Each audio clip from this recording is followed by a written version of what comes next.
Hello, humans of social studies. Happy Tuesday. I hope you guys had a great Monday. I hope you guys are finally getting back into the swing of things. Before we get started, I want to run through a few things, or a quick review, I guess. Last week we talked about history, um, what it was, what it looked like, and then the different parts that we will use, such as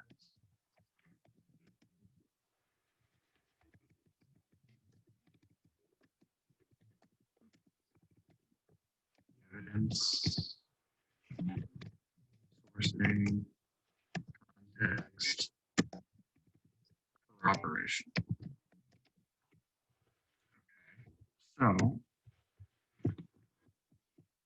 now we are going to look. Yesterday we looked at geography, more specifically the 5 themes. Those were place, location, region, movement, human, environment,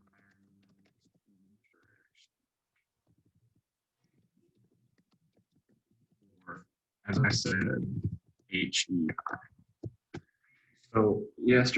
So far we looked at these things so far this year. History, what it was, what it looked like, sourcing evidence, context exploration. Yesterday we looked at the 5 themes of geography, place, location, region, and human environment interaction.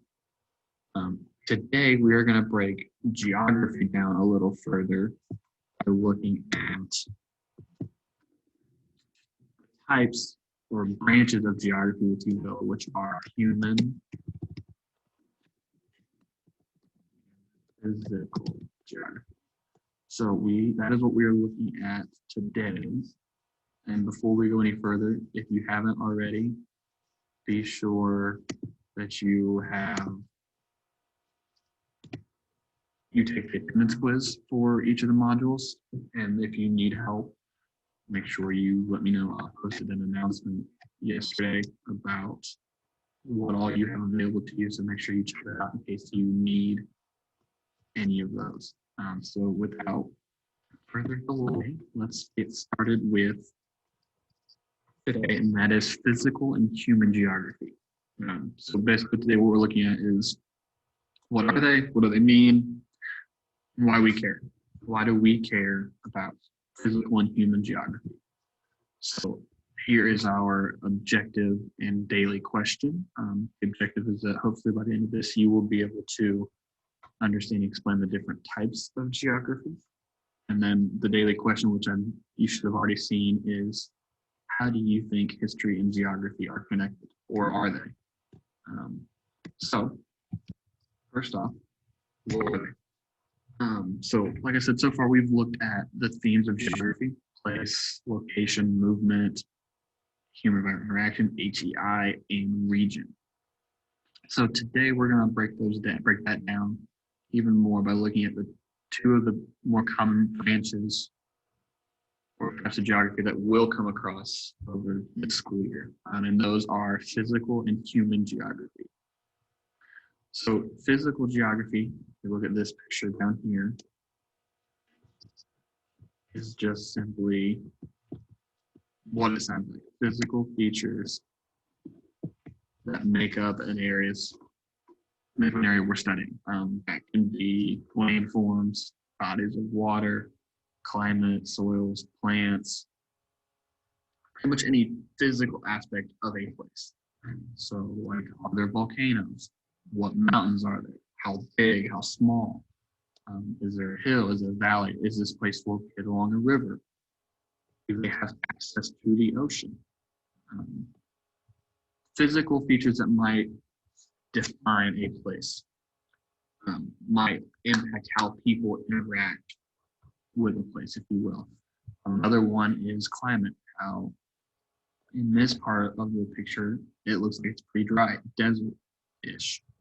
You get over here, it's much more green, there's rivers. Physical geography is just the physical aspects of a place. Human geography, though, is kind of what it sounds like too, in that it is looking at people. We're studying people, what they do, how they interact, what they grow, what they eat, what jobs they have, how the climate impacts how they live. So human geography is just the study of people interacting in their environment. So how do they use the river to benefit their farming? How do they live around a volcano? What is their lifestyle like if they live in the desert?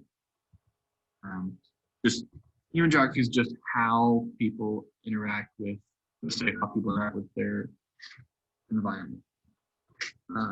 On their own, physical and human geography show us a piece of the global puzzle, if you will.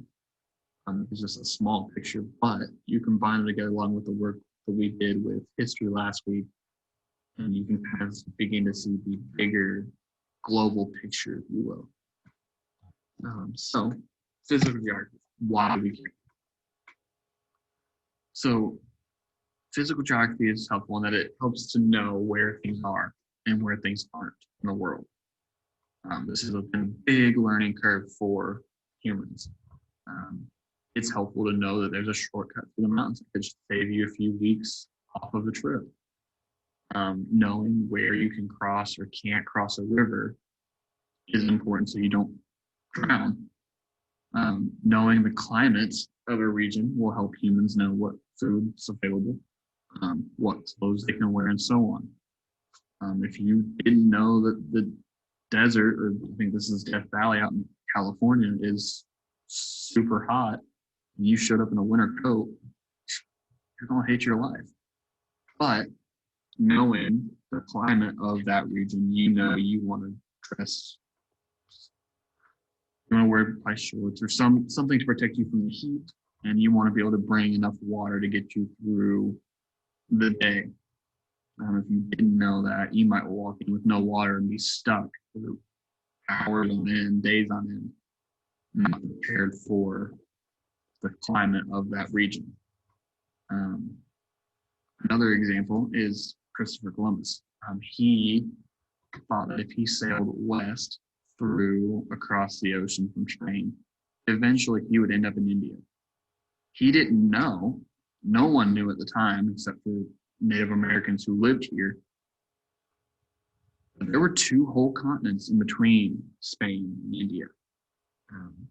He landed in Cuba thinking he had discovered India, or not discovered, or made it to India, not realizing he'd found an entirely new continent to Europeans. So he thought he was in India. It turns out he wasn't even close to India. And he had, in fact, discovered a new continent that Europeans didn't know about. So not knowing where you are in the world was a big deal. So just knowing where things are, what to expect from those places is a good reason in school why we want to study an area's physical geography. So human geography is simply study of people. Why? What do we get from it? So human geography kind of helps us understand what we humans get from our environment and why. It kind of gives an idea of what jobs people have, what food can be grown in a region, why people move from one region to another. Just a few of the reasons we might want to study human geography, or like how people interact with the world around them. Again, on its own, it gives us a small piece of the global puzzle.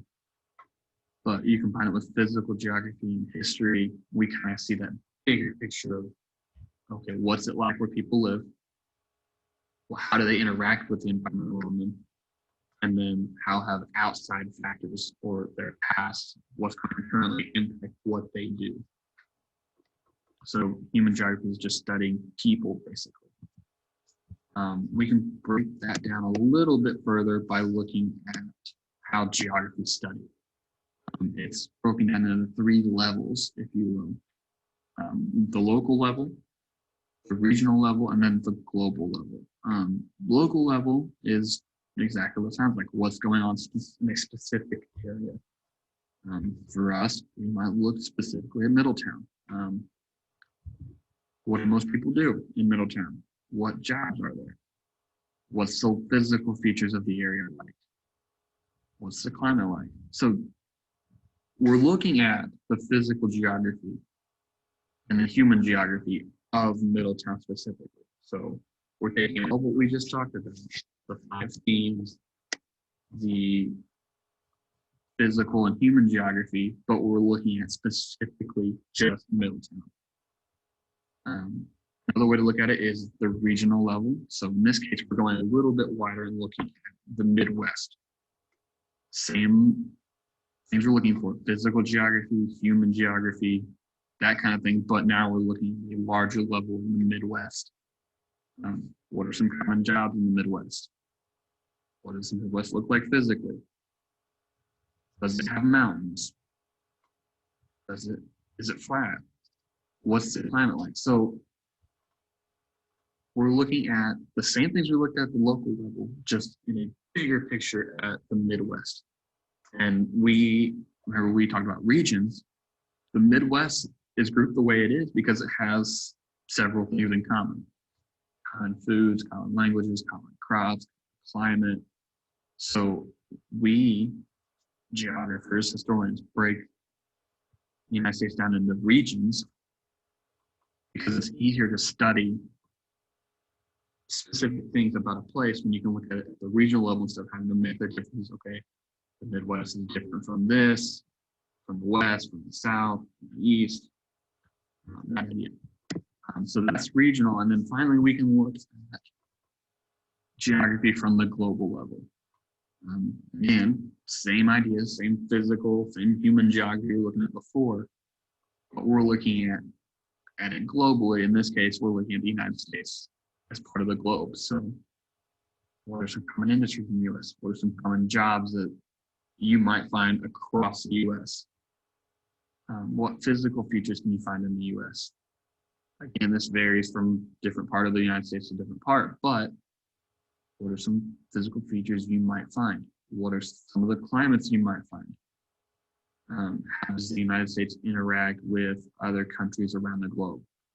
So that's how we break it down by level. Local level is just what's happening specifically in one certain area.